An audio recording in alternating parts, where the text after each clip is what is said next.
to do the traditional, everybody goes around saying that. How many people want to do it? Yes.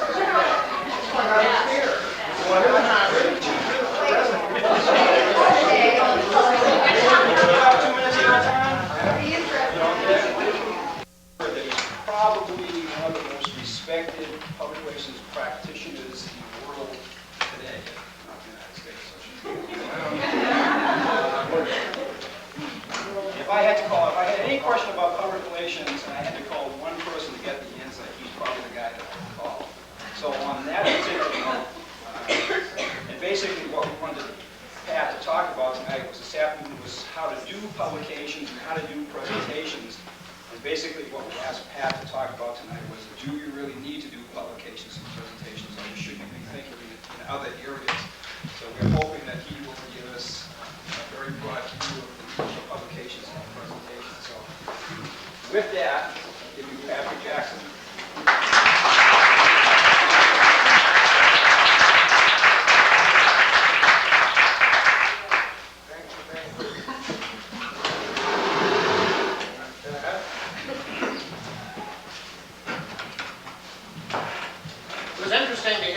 Speaker talk about the various strategies that one would use to reach an audience.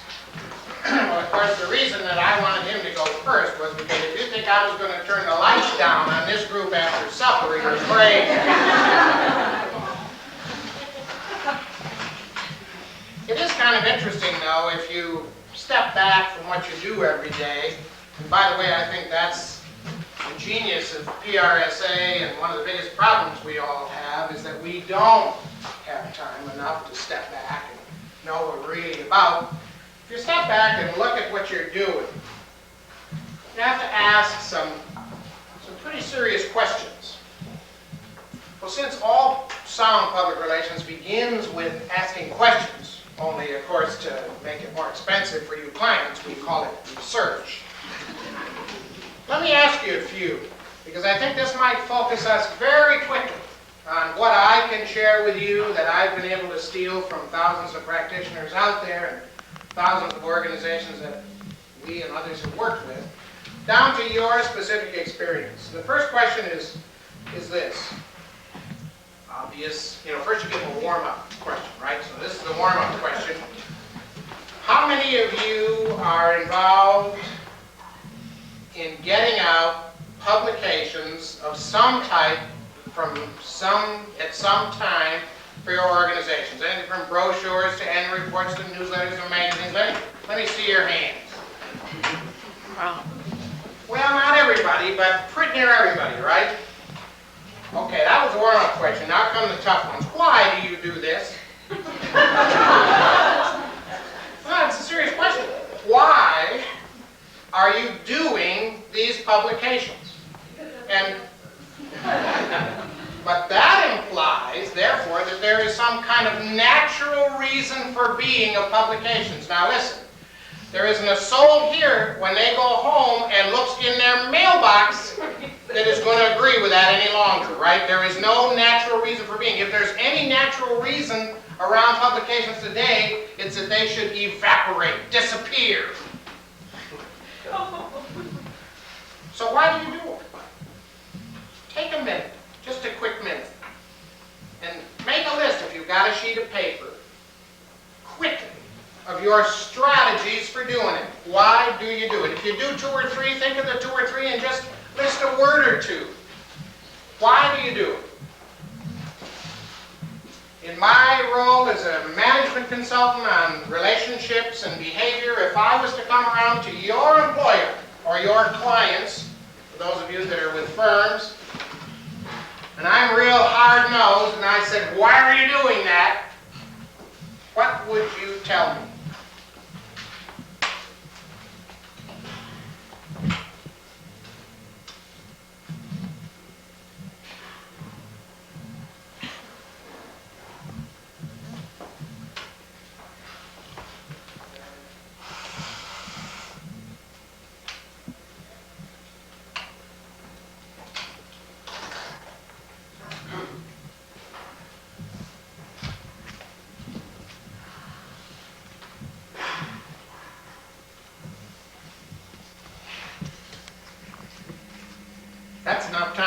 you really knew and had thought about it, you wouldn't need any more time. So if you couldn't answer it like that in that time I gave you, please on the way home think about it. Because you may be doing something because, well, we've always done it. Or some similarly unconvincing reason. But let's assume that immediately into your mind sprang the strategies because you do a plan every year and you think about these things. Here's the next question. Honestly now, what evidence do you have that these publications you do are meeting the strategies, the whys that you wrote down? Now, I don't mean, that the chairman loves them. We all know that that's evidence enough for any ignorant, stupid thing in any organization, because here he is the chair.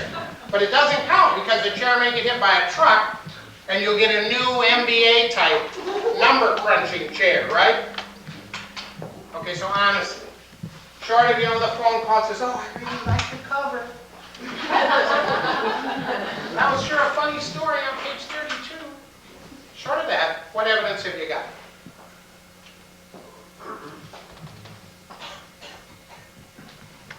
And I'm really maybe talking about research. I will not embarrass this group of my friends by asking how many of you do any formal research to find out whether the dough invested in those publications is a good investment. So we won't spend more time on that question. We'll move on to the next question, which is, would you say that you, as an individual practitioner, you are aware of what we know by way of the public relations body of knowledge in its broadest context, as now being codified by PRSA, 847 entries, that you know from that body of knowledge what publications can do for you, what they can't do for you, and how they fit into this total scheme of things. Because if you're not comfortable with that question, then you'll want to listen to some of the things that I have to say, but I hope that you'll want to do something more after tonight's session, because I want to scare the hell out of you. And let me tell you why. Doing the kind of counseling that we do, we spend a lot of time dealing with organizations who are trying to become more cost-effective, who are trying to answer the tough, competitive questions of today's marketplace and today's economy. And more often than not, the thing we're asked to do is to cut back. Stacy and I were at a meeting just yesterday looking at the total budgets of a large organization known to all of you, the total number of FTEs also invested in this process. And you look at those numbers and we know right away, as soon as we see those dollar numbers and we see those body numbers, we know that that cannot be justified today. And when we do the research and say, what can we dispense with? Or what can we shift toward? It is rarely the old line publications. Specialists in writing, illustrating, designing, inside organizations are losing their jobs. Now the good ones, like Elaine, go outside to set up a firm and have to fight the business off. And that's the way it should be. But this idea that there's this little enclave inside an organization that does printed materials is rapidly disappearing. When IBM took a look, well, I've got the clipping right here. When IBM took a look, and by the way, they're always taking a look. They have to fight off digital and a lot of the other mosquitoes that are biting them.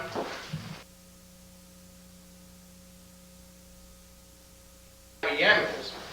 In 18 months, up until last December 1st, in 18 months alone, IBM dropped 36 in-house publications. 36, kaboom, people on the street. Okay? I want to scare you, because if we think straight and make our publications accountable, then you don't have to worry about that. But if we go on with this idea that, well, we've always done it, it's always been monthly in 8 pages. Let me put it another way. If job depends on that. For God's sake, please don't do any research on your publication. Okay? Because, I mean, you'll be in the unemployment line if you do. I've done too many of these to think otherwise. Well, I guess this brings us back to where we always are, and I'll do it in 2 minutes, I promise, for all of you who've heard this 500,000 times from me in conversations and other times that you've had to suffer through me up here, either in this venue or some other. The purpose of public relations, the purpose of your job is not, I repeat, is not to communicate. That isn't it. Communication is critical. Whether it's one-on-one to small groups to big groups, but that is the process. That's all it is. And if there's another process that'll do it better, quicker, cheaper, period. We move to that process. You know, cars are faster than horses and they don't eat as much, or they didn't used to in the old days, so we went to cars. And we can certainly do that with printed and other published materials. The goal, I use this word because I don't know any other, the goal is to get some kind of useful, positive behaviors either inside organizations or outside organizations. Now, there are 3 areas that organizations need positive behaviors. And really, this is another definition of public relations, if you want to look at it that way. It's one that, in our practice, we're starting to use as pretty standard because we're finding that managers and executives and CEOs and boards of directors really understand this because it approaches the definition of public relations from the point of view of outcomes. What can they expect from it? Instead of all this process jargon they're frankly tired of hearing from you and me. There are 3 areas in which every organization needs positive behaviors. The first is what I will call sales support. Every organization, after all, has sales of some kind. Profit, non-profit, educational, healthcare, government. Everybody's got to sell something to somebody or nothing happens. Some people today are euphemistically calling that marketing public relations. I think that's dangerous, but that's another night's lecture. I spent Tuesday and Wednesday of last week in a fascinating forum. A public relations firm in San Diego State University, and the San Diego chapter of PRSA wanted for once and for all to deal with the turf issue between marketing and public relations. So they asked me to represent public relations, and they brought Phil Kotler, our great marketing book writer friend, to represent marketing, and then they tossed in a senior vice president from Foot, Cone & Belling, who's an advertising marketing specialist, and then Bill Ayling from Syracuse University, who's the great theorist of public relations, and it's Rose. And I went in there, boy, I mean, I had all my 6 guns on. But no, see, Phil Kotler's way ahead of us. He's a true scholar, he's a bright guy. He's been out preaching all this marketing turf and stuff now for 10 years, and so the first thing he sits down is he says, "Take your guns off, Jackson." He says, "I know the difference." And he says, "I am perfectly willing to concede right for starters that marketing and PR had better learn to work together here and stop fighting, but from there on, it's your ballgame. This is all I can do in marketing for an organization is right here, and I need your help."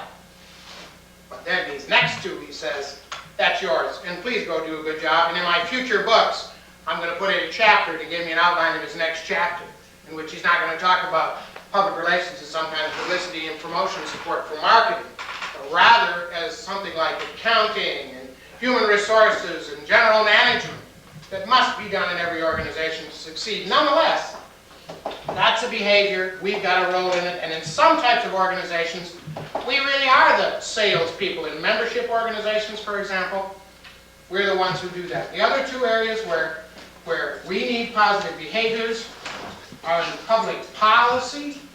What's the environment? Can we shape a hospitable environment out there of neighbors and community and government people and just the body politic, if you will, so they'll allow us to survive? Remember, even the large corporations in this country exist by the consent of the law. Until the 1830s and 40s, remember, there were no corporations.